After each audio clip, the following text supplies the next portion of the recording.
ஓஜின்னு ஒரு படம் காய்ஸ். அதாங்க பவன் கல்யாண் ஆக்டிங்கில் இருந்த அந்த படம் ஏன் பார்த்தேன்னே தெரியல. படத்தை பார்த்ததுலேருந்து எனக்கு தலைவலி தாங்க முடியல. இந்த அளவுக்கு ஒரு சொம்பு தூக்கி படத்தை நான் பார்க்கவே இல்லை. இது நாள் வரைக்கும் என் வாழ்க்கையில் ஹீரோக்கு சொம்பு தூக்கத்தை வச்சே ஒரு படம் எடுக்கணும்னா எப்படிடா எடுப்பீங்க? அவன் பாட்டுக்கு இவனை பில்டப் பண்ணுறான், இவன் பாட்டுக்கு அவனை பில்டப் பண்ணுறான். பில்டப்பு கதை எங்கடா இருக்குது? என்னடா பண்ணி வச்சுருக்கீங்க?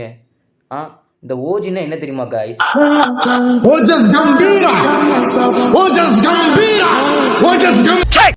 இப்போ ஏதோ ஹீரோ கத்துனார்ல ஓஜஸ் கம்பீராங்கிறது, அதான் அவர் பேர். அதுக்கு தான் படத்துக்கு ஓஜி.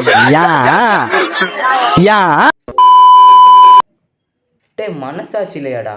ஓஜினா என்ன அர்த்தம்னு தெரியுமாடா? ஓஜி அப்படின்னா they call me OG original gangster. அதை விட்டுக்கிட்டு உங்கள் இஷ்டத்துக்கு புதுசாக ஓஜஸ் கம்பீராங்கிற பேரை தூக்கிட்டு போட்டுட்டு டைட்டிலாக வச்சுருக்கீங்க. வெக்கமான சூடு சொல்லணும்னு ஏதாவது ஒன்று இருக்காடா? இப்படிலாம் ஒரு படத்தை எடுத்து அதை ரிலீஸ் பண்ணிங்க. இதில் தமிழ் வேறு செம பில்டப்பு கற்றுக்கிட்டு மொத்த இந்த படத்தில் தான் இறக்கியிருக்கேன் நாங்கள். அப்படிலாம் ஒன்றும் தெரியலை. என்ன போகுது?